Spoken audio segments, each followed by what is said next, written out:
I like to start with a softball question right at the gate here. What was your first job in the movie industry? My first job, I came to LA and somehow I ended up PAing on a short that this wonderful woman named Charlie Jordan was making.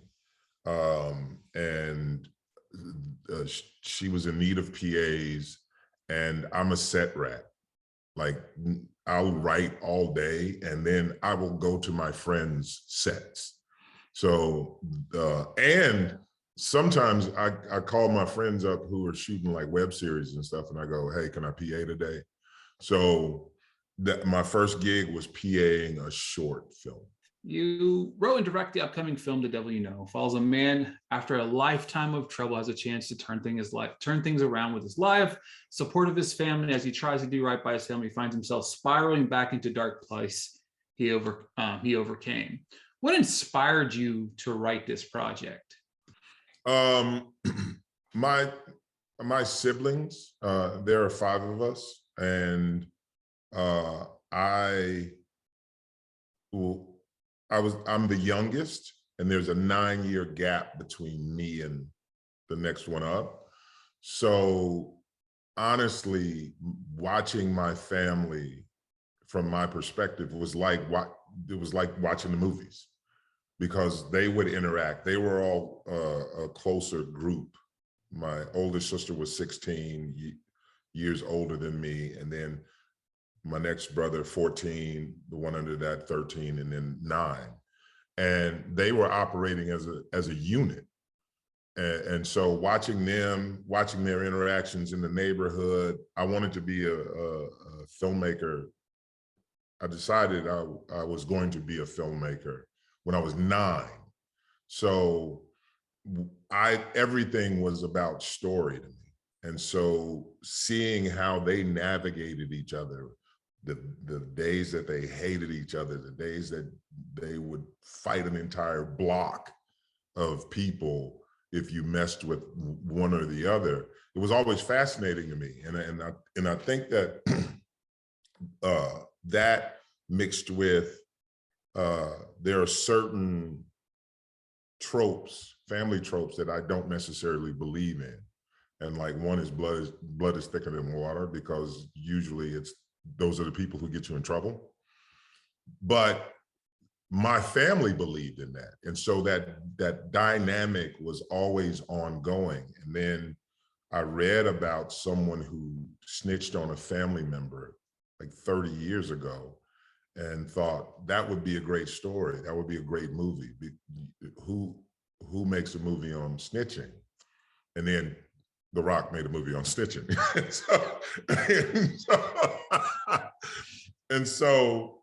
But it wasn't, I feel like it was more about being plot driven than movies like Sidney Lumet would make, or Alan Pakula would make, where it was about interpersonal stuff. So it was a gumbo of all of those things that led to me saying to myself, what if you had to make this decision against the family members you know? What would that look like? What would that family unit look like? And I want to say this boldly: within a Black family that wasn't poor, desperate, and every other narrative that we see all the time. I looked at this like Mystic River. I looked at this like, there's a Sidney Lumet movie, Before the Devil Knows You're Dead, that Philip Seymour Hoffman is in, alongside Ethan Hawke and Albert Finney. So when you think about family dynamics, family's family. And when you introduce something as stark as, is there a moment where I may have to turn against my own family? How does that play out in this situation? So that's what drew me to telling the story. One of the more fascinating things that when I look at your filmography, you obviously do a lot of writing. Was it that personal approach to make you want to direct this as well? No, so someone told the lie a long time ago and said, hey, if you didn't start off as a director, you could actually write your way to directing. And my narrative, again, was started pre-teens because I was a latchkey kid, and in Chicago, there's now a superstation, Channel 9, WGN, and they used to play all kinds of movies. You know, my mother had to tell me, no, you're not going to be a gangster like James Cagney. And so I was like, okay, I want to make movies and I want to write and direct, because those were the people that I didn't know that there was a group of people who were going one way as writers and a group of people who were going another way as a director, because I always thought, well, if you write it, you direct it, right? And so then at 11 or 12, I was introduced to a writer-director named Preston Sturgis, who was technically the first writer-director in the business.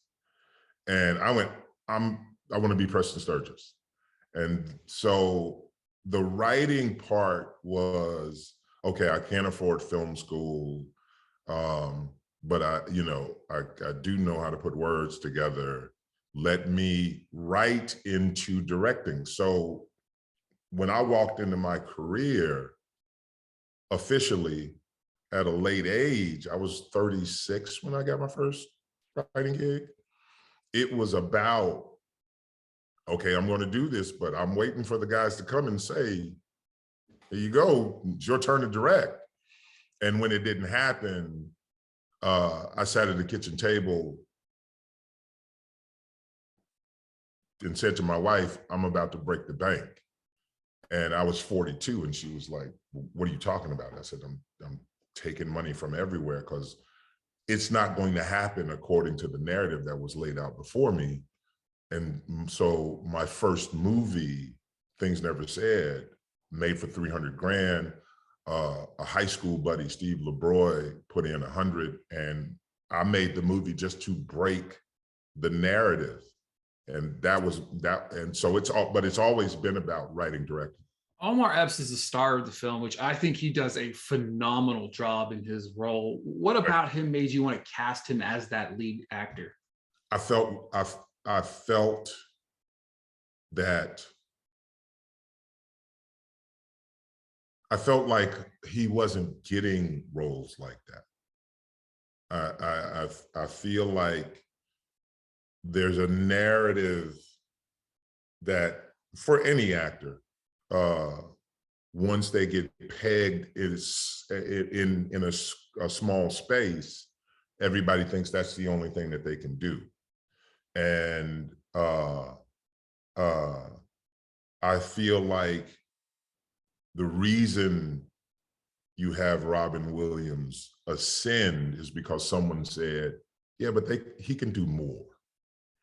And so in watching Omar, I just felt that there was a soulfulness to him that could connect to this character. And I wouldn't have written it if he had said no. I pitched it to him in 2014, and I said, I think this is something you would excel in. And he said, you write it, we'll try to get it made. And that was because I recognized something in him that wasn't being exhibited as much as it should have been. Another actor that worked on this project, who I think, in my opinion, is one of the more underrated actors in all of Hollywood, and Theo Rossi. I think, obviously, had previously worked on him with Sons of Anarchy, but his body of work just continues to impress over and over and over again. I don't know what this guy has to do to break out, but what's it like working with him? Because he's incredible. He's not in this film very long, but he has such a presence about him. You feel it every single time he's on the screen.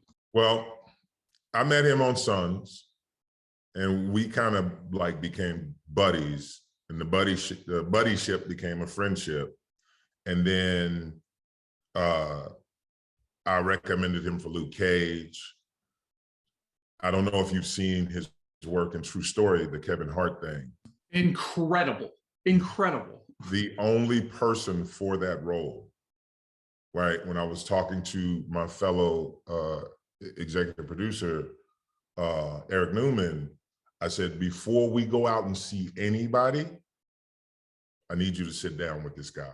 And he was a fan of Theo's and he fell in love with Theo. You know what I think the problem is? I think